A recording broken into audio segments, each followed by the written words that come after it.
Vivimos en un mundo donde pareciera que el mal avanza sin freno alguno. Guerras, corrupción, injusticias, enfermedades. Y en medio de ese caos, a veces, no siempre, pero a veces, surge la pregunta: ¿dónde está Dios? ¿Dónde está Dios que permite que todo esto suceda? Y eso mismo sintió Daniel. Dios le mostró visiones de reinos violentos, de persecución y de templos profanados. Pero al final, lo que Dios quería dejar claro era una verdad eterna. Él sigue en control. Dios es soberano, aun cuando no podemos ver, no podemos entender qué Él está haciendo. Daniel capítulo 8 nos ofrece una profunda visión profética. Imagínense que vamos a estar hablando de unos animales, ¿ok? Imaginen un carnero. En inglés le decimos ram, pero en español le decimos carnero, que tiene unos cuernos así. Un macho cabrío y un cuerno pequeño. Y algunos se acordarán que en capítulo 7 había un cuerno pequeño, pero estos son dos cuernos pequeños distintos. Todo parece caótico y oscuro, pero detrás de cada detalle está la mano invisible de Dios. Y aunque Daniel no lo entiende todo, sabe algo muy importante: que Dios sigue sentado en su trono. Él nunca ha dejado su trono para dejar de ser Dios. Sí, dejó su trono Jesús cuando vino a vivir aquí como un ser humano por 33 años, murió. ¿Y qué sucedió? Resucitó al tercer día y luego fue ascendido a estar a la diestra del Padre. Pero sigues reinando, ha seguido reinando y ¿sabes qué? Va a continuar reinando. Hoy vamos a considerar dos grandes enseñanzas del capítulo 8 de Daniel. Y si usted recibe un boletín al principio, ahí usted puede tomar notas. Hoy solamente tenemos 2 puntos. Eso no quiere decir que el sermón es menos largo o corto, solamente que dividimos el sermón en 2 secciones. Número 1, la soberanía de Dios siempre es activa. Lo repito, la soberanía de Dios siempre es activa. Y número 2, la soberanía de Dios nunca se ve amenazada. La soberanía de Dios nunca se ve amenazada. Le he puesto por título a este mensaje el día de hoy: Dios es soberano. Sencillo y plenamente específico: Dios es soberano. A veces es difícil comprender soberanía porque no vivimos bajo un gobierno soberano terrenalmente, ¿no? Aquí criticamos a los presidentes, a los gobernadores, a los alcaldes. Si nos gusta o no nos gusta, tenemos esa libertad. Pero cuando usted vive bajo el reinado de un rey, usted tiene que tener mucho cuidado, porque usted no puede estar vociferando, diciendo cosas. Pero nuestro Dios es un Dios soberano, es el único Dios verdadero. Y qué bueno que es un Dios bueno. Amén. Como idea central esta mañana, quiero que usted tenga siempre ese pensamiento: que Dios es soberano aun cuando no lo podamos ver o entender.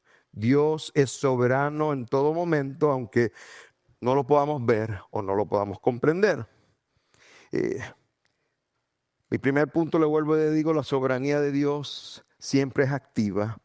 Daniel 8 nos lleva 2 años después del capítulo 7 de Daniel. En otras palabras, del capítulo 7 al capítulo 8 hay un espacio de 2 años.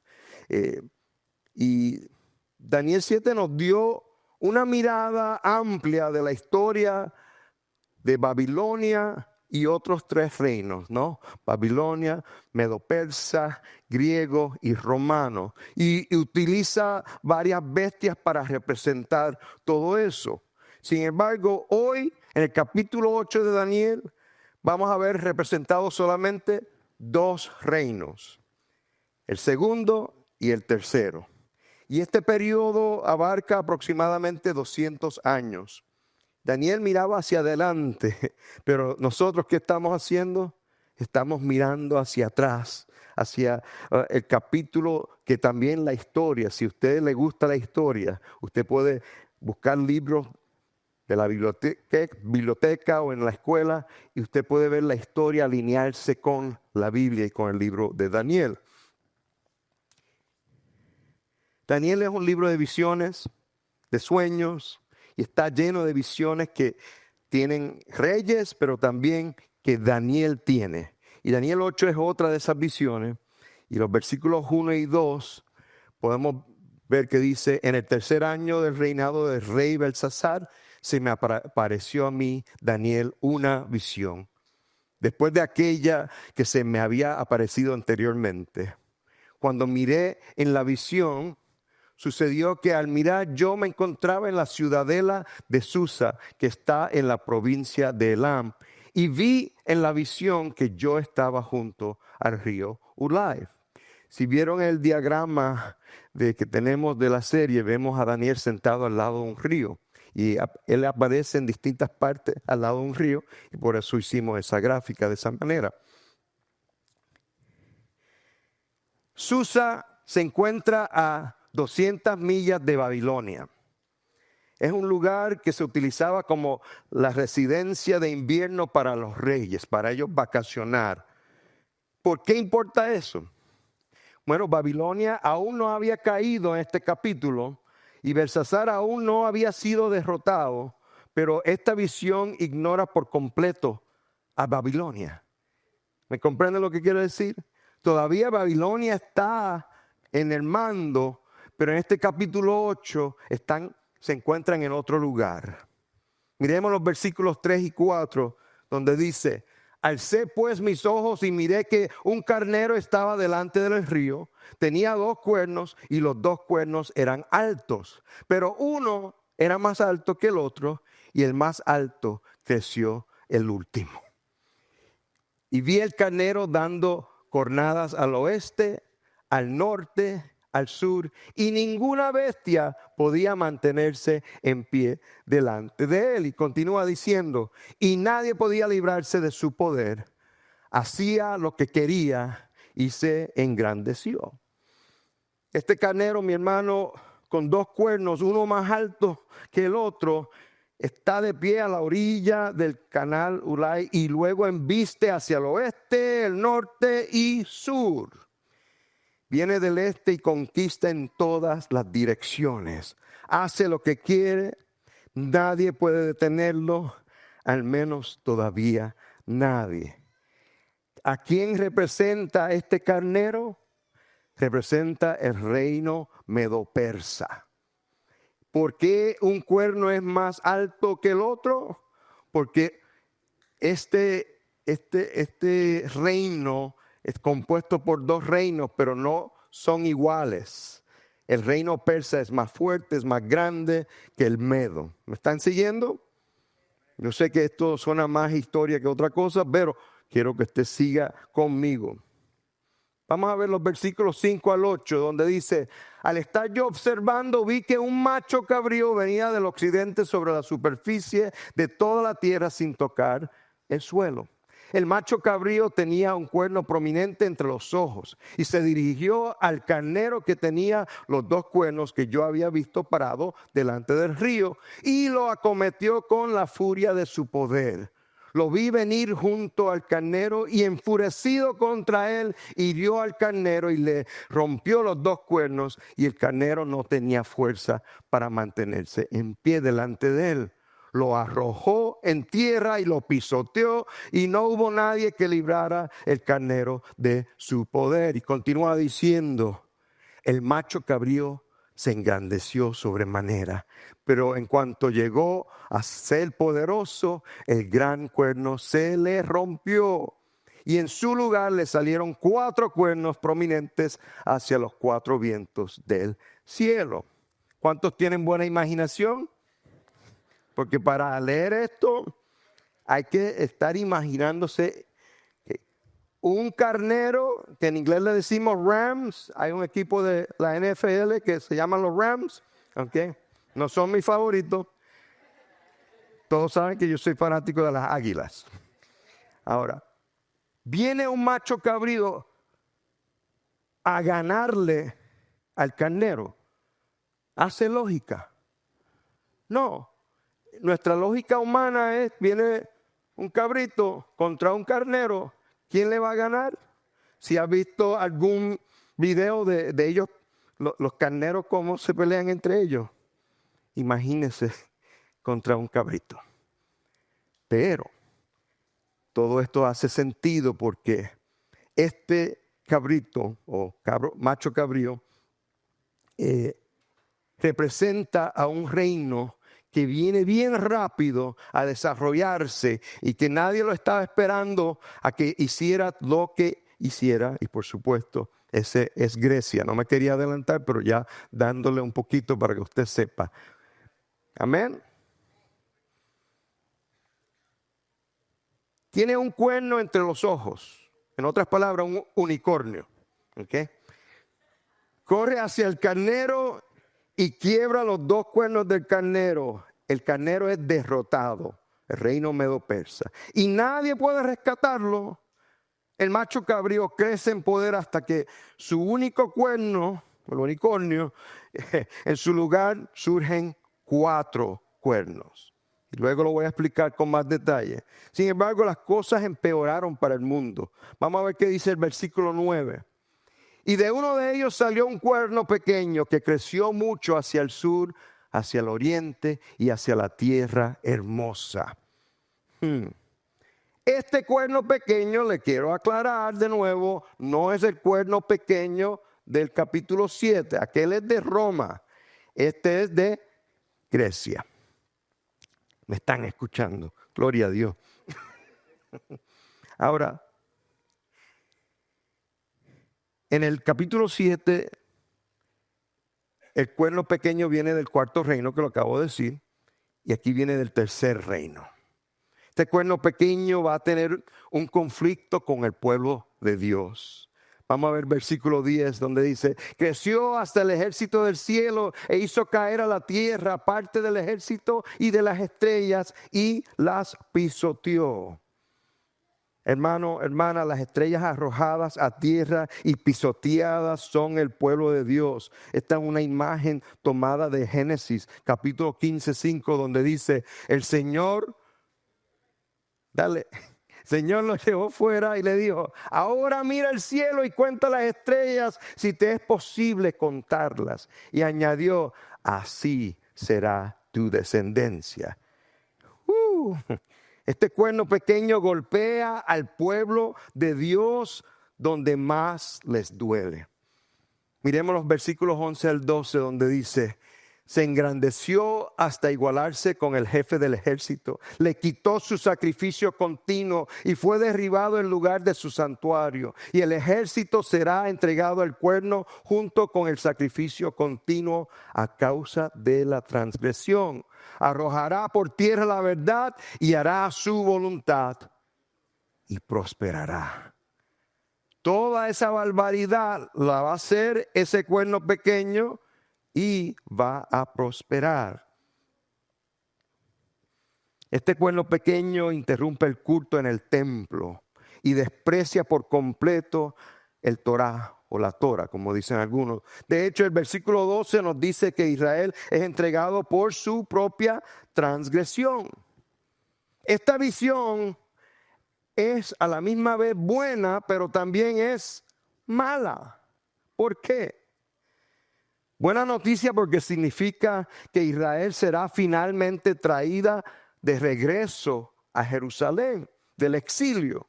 Pero mala noticia porque más infidelidad de Israel va a aparecer. ¿Y qué va a pasar? Va a ser también pasada por juicio. Pero hay algo de esperanza. Si leemos los versículos 13 al 14 dice, oí entonces hablar a un santo. Y otro santo dijo al que hablaba, ¿hasta cuándo durará la visión del sacrificio continuo, de la transgresión que espanta y de que el lugar santo y el ejército sean pisoteados? Dice el versículo 14, y el santo le respondió, por 2300 tardes y mañanas entonces el lugar santo será restaurado. Aquí vemos dos ángeles. Están hablando y quieren saber cuánto tiempo va a durar todo esto. Y se escucha una respuesta. 2300 tardes y mañanas. Y esto dará esperanza a quienes viven por esta furia de este cuerno pequeño. Las 2300 tardes y mañanas muestran que va a haber un fin. Pero la pregunta es, y aquí es donde ha habido muchos debates, y no me propongo debatir con ustedes esta mañana, ¿es este número literal? ¿O es este número la cantidad de sacrificios que se requieren? ¿O es simplemente simbólico? Hay argumentos sólidos para las tres opciones. Pero el punto no es tanto determinar cuál es la duración exacta, sino saber que el tiempo de persecución va a tener un final. Amén. Daniel nos muestra con esta visión que Dios siempre está obrando soberanamente. Él no le consulta a nadie. Acuérdese de eso. Tampoco le consulta a usted. Y siempre está obrando soberanamente a favor de su pueblo. Él sigue siendo soberano, aunque no podamos verlo o entenderlo. Y esta es la lucha de fe que tenemos como cristianos. La Biblia nunca presenta la fe como algo fácil o algo sencillo. En cambio, la presenta como una lucha. Vamos a ver qué dice Pablo en 2 Timoteo, capítulo 4, versículo 7. He peleado la buena batalla. He terminado la carrera. He guardado la fe. Familia, es una lucha. Y es una carrera. No es fácil. Requiere resistencia, requiere perseverancia, pero no en nuestras propias fuerzas, mi amado, en las fuerzas del Señor. Amén. Este recordatorio de Daniel de que la soberanía de Dios siempre está activa, debe ser un combustible para nosotros, para nuestra vida cristiana. No hay área en tu vida en la que Dios no esté obrando y obrando activamente para que su propósito para tu bien sea realizado. Esto incluye cosas muy buenas, pero quiero dañarle un poquito. También incluye dolor. Puede incluir sufrimiento, dificultad. Hay algunos que se atreven a predicar, ven a Cristo y todos tus problemas se van a ir. ¡Qué mentira más grande! Lo único que le puedo garantizar a usted, si usted viene al Señor y entrega su vida a Cristo, es que usted tiene salvación eterna y que nunca va a estar solo, porque Él ha prometido nunca dejarnos o desampararlos. Amén. Gloria a Dios. Ahora, no te sorprendas por el sufrimiento que puedas estar pasando hoy día. Y no creas que Dios no puede obrar ni que no está en control cuando esto te suceda. La verdad es lo contrario. En nuestro sufrimiento, el Señor está activo. El Señor es fuerte y el Señor sigue siendo bueno. Amén. Muchas veces decimos aquí, Dios es bueno todo el tiempo. Todo el tiempo Dios es bueno.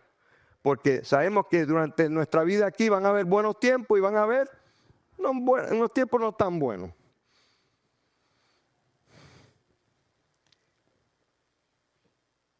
Familia, entiende que Él no está perdiendo una batalla cuando sufrimos. Él nunca está perdiendo. No es que si pudiera detenerlo, lo haría. No es que Él permite este sufrimiento para cumplir su propósito en tu vida. Eso es. Él permite muchas veces cosas que nos suceden y a veces tenemos que preguntarnos, Señor, ¿qué tengo que aprender de esto? Realmente no entiendo. Déjame saber en qué tengo que crecer, qué tengo que soltar, qué tengo que buscar. Este recordatorio de Daniel es un llamado a recordar cuán limitada es nuestra visión del mundo, de la vida y de la historia. Nosotros cargamos gringolas. ¿Saben los caballos de carrera? Que le ponen gringolas para que no vean para el lado. Y así somos nosotros muchas veces. Y solamente vemos lo que está de frente, pero Dios está obrando acá, está obrando aquí, está haciendo muchas cosas. Hay que recordar que nuestra visión es limitada, pero la de Dios no lo es. El control del Señor nunca está en peligro y su plan nunca fracasa. Y esto significa que podemos caminar por la vida con confianza sabiendo que andamos con el sabio, en el sabio plan de Él y en las amorosas manos de nuestro gran Dios. Cuando sientes que tu vida está fuera de control, recuerda, Dios no está sorprendido. Cuando enfrentas dolor que no entiendes, recuerda, Dios ha puesto un límite a tu sufrimiento. La soberanía de Dios no se siente, se cree. Qué bueno es sentir. Qué bueno es sentir las cosas, pero la fe no se basa en lo que uno siente, sino en lo que uno cree. Y hay que abrazar eso, y hay que creer por fe. Surge otra pregunta. ¿Qué pasa cuando el mal parece demasiado fuerte? ¿Qué ocurre cuando los enemigos de Dios se levantan con poder y parece que están ganando, están conquistando? Y aquí entra la segunda verdad de mi segundo punto en el día de hoy. Número 2, la soberanía de Dios nunca se ve amenazada. Crea eso, hermano. Como en el capítulo 7 de Daniel, Daniel no tiene idea de lo que está escuchando. No lo logra entender, le hace así. Necesita ayuda para interpretarla, como nosotros. También necesitamos ayuda del Espíritu Santo. Vamos a ver los versículos 15 al 17 que dice: y sucedió que después que yo, Daniel, había visto la visión y trataba de comprenderla, vi de pie ante mí uno con apariencia de hombre. Y oí una voz de hombre entre las márgenes del río Ulai que gritaba: Gabriel, explícale a la visión. Él se acercó a donde yo estaba y cuando llegó me aterroricé y caí sobre mi rostro. Todos hubiéramos hecho lo mismo. Pero él me dijo: entiende, hijo de hombre. Y vieron que es en letra minúscula, ¿no? Que la visión se refiere al tiempo del fin.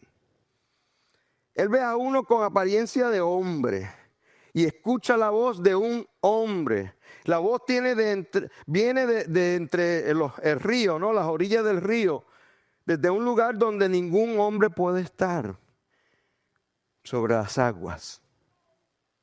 Esta es la voz de Dios llamando a Gabriel y le está diciendo: explícale a la visión. El Señor instruye a Gabriel para que interprete la visión a Daniel y también la interpreta para nosotros. Nota lo que dice en el versículo 17. Esta visión es para el tiempo del fin, la conclusión de las 2300 tardes y mañanas.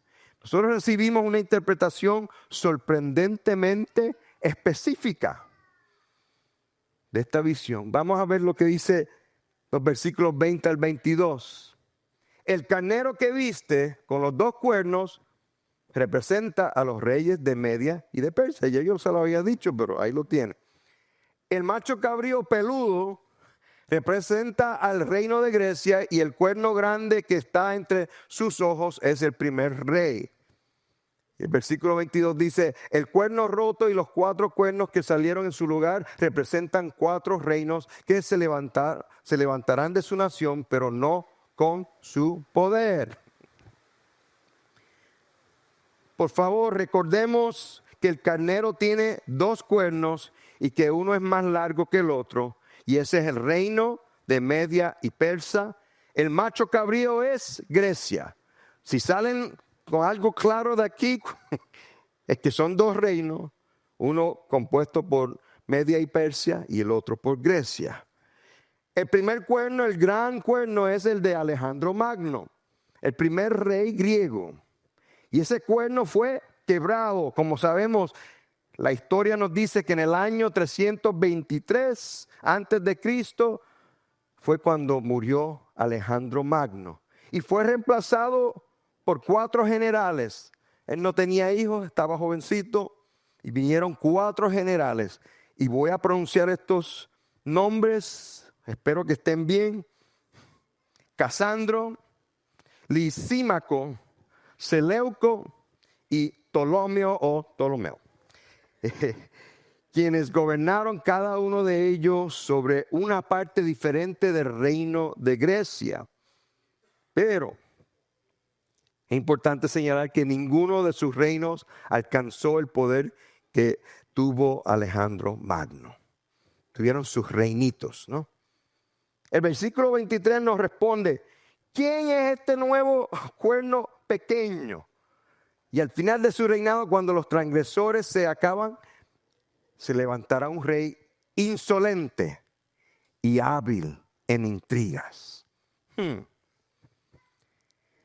Todos los teólogos y la historia está de acuerdo, casi, que este pequeño cuerno fue Antíoco el cuarto. O como él mismo se llamaba, Antíoco Epífanes, quien provenía del reino Seleucida. Uno de esos 4 generales perdió su reino porque él vino, y hay muchos otros detalles ahí, porque era un bárbaro, pero él tomó el control de ese reino. Los judíos o los hebreos le tenían otro nombre, que era Antíoco Epímanes, que significa loco, y definitivamente era loco. Ahora, Antíoco se dio a sí mismo ese mismo nombre, pero porque él decía que él era Dios manifiesto, lo cual nos dice todo lo que necesitamos saber de él. Él gobernó entre los años 175 a 164 antes de Cristo. Y dice la historia, no lo dice la Biblia, que mató alrededor de 40,000 judíos. Y la historia nos dice que el 6 de diciembre del 167 antes de Cristo, después de saquear el templo en Jerusalén, colocó un ídolo de Zeus sobre el altar del templo y 10 días después ofreció sacrificios paganos sobre ese ídolo, incluyendo cerdos. Despreció la Torah, prohibiendo prácticas como el guardar el sábado, la circuncisión, que eran cosas sagradas para los judíos, mientras imponía costumbres y prácticas religiosas griegas a todos los judíos. Acuérdense que esto es todo después que regresan de Babilonia, que llegan a restaurar el templo y viene este Bambalán a hacer todo eso. Pero es juicio al mismo pueblo judío por ellos alejarse de Dios de nuevo. Hago un paréntesis. A través de la Biblia, el Antiguo Testamento, vemos muchas ocasiones donde el pueblo de Israel se desvía, Dios los castiga, regresan y es un ciclo y sigue y viene un rey bueno y después viene uno malo, después viene uno bueno. Después... Dios no juega, Dios no come cuento, Dios disciplina. Tengamos cuidado nosotros. Familia, esta visión que vio Daniel era una advertencia de lo que estaba por venir. Escuche cómo se describe su reinado en los versículos 24 al 26. Su poder será grande, pero no por su propio poder. Destruirá en forma extraordinaria, prosperará y hará su voluntad. Destruirá a los poderosos y al pueblo santo. Y por su astucia hará que el engaño prospere por su influencia. Y dice el versículo 25 todavía, Él se engrandecerá en su corazón y destruirá a muchos que están confiados. Y termina diciendo, aún se levantará como el príncipe de los príncipes. ¿Pero qué? Será destruido sin intervención humana. ¿Y cómo habrá pasado eso? Acuérdense, esto no ha pasado en la vida de Daniel, esto viene en el futuro de la vida de Daniel. Dice que será poderoso, causará destrucción y tendrá éxito al destruir a hombres poderosos y a los santos. Será grande en su propia opinión y traerá cosas terribles, pero ¿viste cómo comienza el versículo 24? Será poderoso, pero no por su propia fuerza. Eso apunta a algo. ¿Apunta a qué? La soberanía de Dios. Tal como Nabucodonosor, Antíoco, el cuerno pequeño, se levantará como un instrumento en la mano de Dios. Escucha cómo termina su gobierno al final del versículo 25. Será destruido, pero no por mano humana. Esa frase debe captar nuestra atención, porque Dios permite unas cosas que a la soltar la vemos y como, ¿pero y por qué? Pero nos debe causar un análisis personal. ¿Qué he hecho yo? Porque a veces suceden cosas y le queremos echar la culpa a todo el mundo y no nos vemos a nosotros, no vemos a la persona que está en el espejo. Y así le pasaba a Israel. Y otra vez más van a caer bajo el juicio de Dios y Dios utilizar a unos reyes paganos, a unos sinvergüenza, para lograr su propósito. ¿Cuántos se acuerdan de Daniel 2? La piedra que destruye reinos fue cortada no con mano humana. Así como el Señor da poder al cuerno pequeño, también se lo quita. Se lo da y se lo quita. El juicio de Dios alcanzará al rey. Y de hecho hay muchas cosas desconocidas sobre la muerte de Antíoco. La historia no nos dice cómo murió, pero sí sabemos que no murió en batalla y no fue por traición. ¿Quién sabe cómo Dios dijo, ya basta? ¿Usted alguna vez ha aplastado un mosquito? Yo pude haber hecho eso. Y lo aplastó y nadie se supo más de él. Esa es mi imaginación. ¿Okay? No digan, el pastor está inventándose cosas, solamente mi imaginación. Familia, quizás te preguntes por qué todo esto importa para nosotros hoy. Este capítulo trata de eventos que ocurrieron hace miles de años y de un gobernante que quizás nunca los había escuchado. Sin embargo, Daniel sabía que llegaría el día en que Israel necesitaría esta visión. Esta visión es el Señor preparando a su pueblo para sufrir. En el Evangelio de Juan, capítulo 16, los versículos 1 al 4 dicen, estas cosas les he dicho, este es Jesús, para que no tengan tropiezo. Continúa diciendo, los expulsarán de las sinagogas, pero viene la hora cuando cualquiera que los mate pensará que así rinde un servicio a Dios. Versículo 3, y harán estas cosas porque no han conocido ni al Padre ni a mí. Pero les he dicho estas cosas para que cuando llegue la hora se acuerden de que ya les había hablado de ellas. Él le acaba de decir a los discípulos que el mundo los va a odiar. Algunas veces nos preguntamos, pero es que si yo soy tan bueno, yo soy cristiano, yo voy a la iglesia, ¿por qué me odian? Jesús lo dijo. Si seguimos a Jesús, nos van a odiar. Si buscamos vivir una vida santa que agrade a Dios, que le honre, ¿sabes qué va a pasar? Nos van a odiar. Sea por celo o sea por lo que sea. Pero no nos debiera sorprender. No trate de ocultarlo ni suavizarlo. Él lo dice claramente, Jesús dice, le advierte. Y al hacerlo, ¿qué pasa? Nos arma, nos prepara. Nos dice que el plan de Dios no está amenazado por el mal del mundo. Él usa el mal para demostrar que Él sigue en control.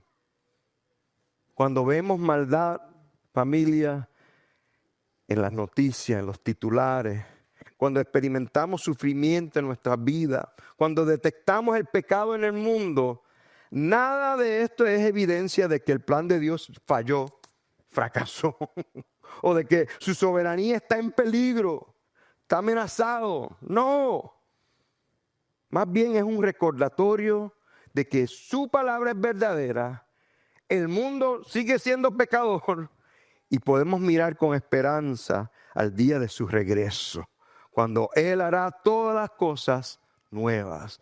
¿Cuántos quieren que Cristo regrese? Amén. Él viene. Yo me crié escuchando, Cristo viene pronto. Como que dejaron de usar el pronto.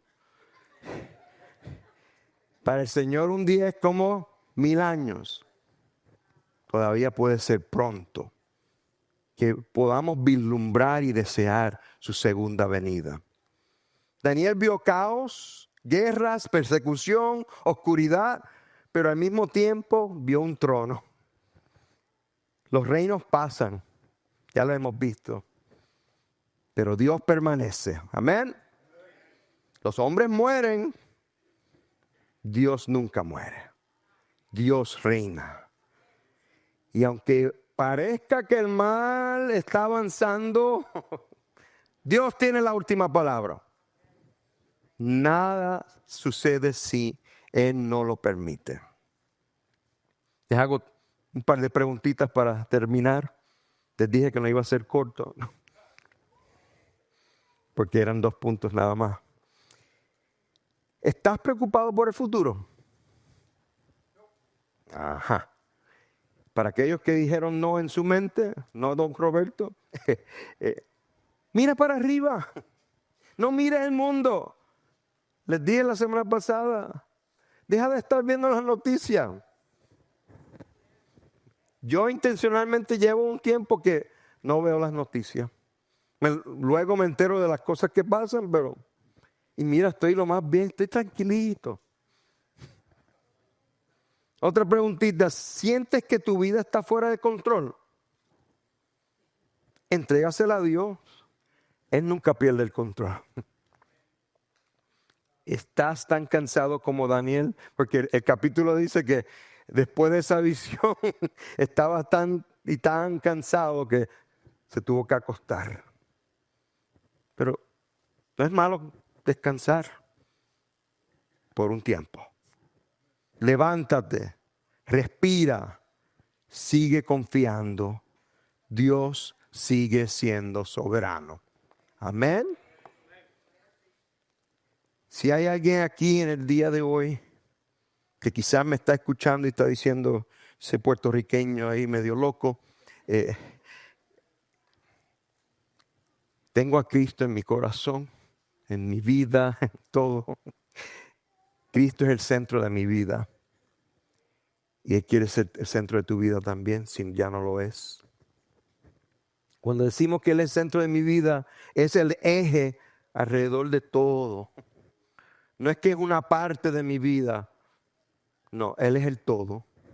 Y yo vivo mi vida en distintas áreas de mi vida, pero todas deben apuntar a glorificar al Señor. Y si usted todavía no lo ha hecho, no le ha entregado su vida al Señor, hoy es un tremendo día para poder hacerlo.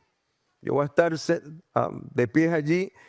Si alguien quiere entregar su vida al Señor, quiere decir, ok, yo sé que quizás vienen otras cosas, pero en el futuro no sabemos, pero quiero que cuando Cristo venga yo me voy a ir con Él. Y no es por obra para que nadie se gloríe. Decimos aquí muchas veces un versículo en Romanos 3:23 que dice, cuanto todos han pecado, han sido destituidos de la gloria de Dios. Nadie puede por su propio mérito o crédito decir, yo voy para el cielo. No es por obras para que nadie se jacte, para que nadie se gloríe. Nosotros recibimos vida eterna. Es un regalo por lo que hizo Jesús. Pero hay que recibirlo. Dice Romanos 10:9 que si confiesas con tu boca que Jesús es el Señor y crees en tu corazón que Dios lo resucitó de entre los muertos, serás salvo. Dos cositas: confesar con tu boca que Jesús es el Señor, y la otra, creer en tu corazón que Dios lo resucitó de entre los muertos. Si hay alguna persona aquí que quiera dar su vida al Señor, vuelvo y le digo, voy a estar allí. Si hay alguna persona que estuvo en los caminos del Señor y se descarrió por alguna razón, también voy a estar allí. Quiero orar contigo para que te reconcilies con el Señor. Él quiere que tú te reconcilies con Él. Si hay alguna persona aquí que está pasando por dificultades, situaciones donde no entiende por qué tantas cosas nos está sucediendo, quiero orar por ti también, para que sepas que Dios sigue siendo soberano y tiene todo bajo su control.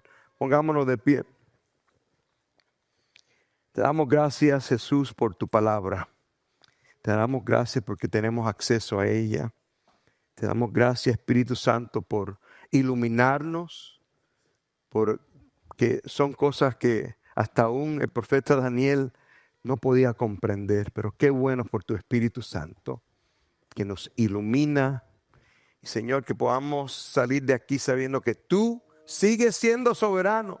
Aunque no lo podamos ver, no lo podamos entender, tú sigues siendo soberano. Y que podamos vivir nuestras vidas alineadas a esa realidad, a ese principio, Señor.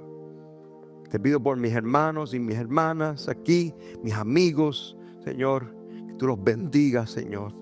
Si hay alguien aquí que este va a ser su día de nacimiento espiritual, Señor, celebraremos con los ángeles esta vida nueva. Y pedimos todo esto en tu precioso nombre, Jesús. Amén.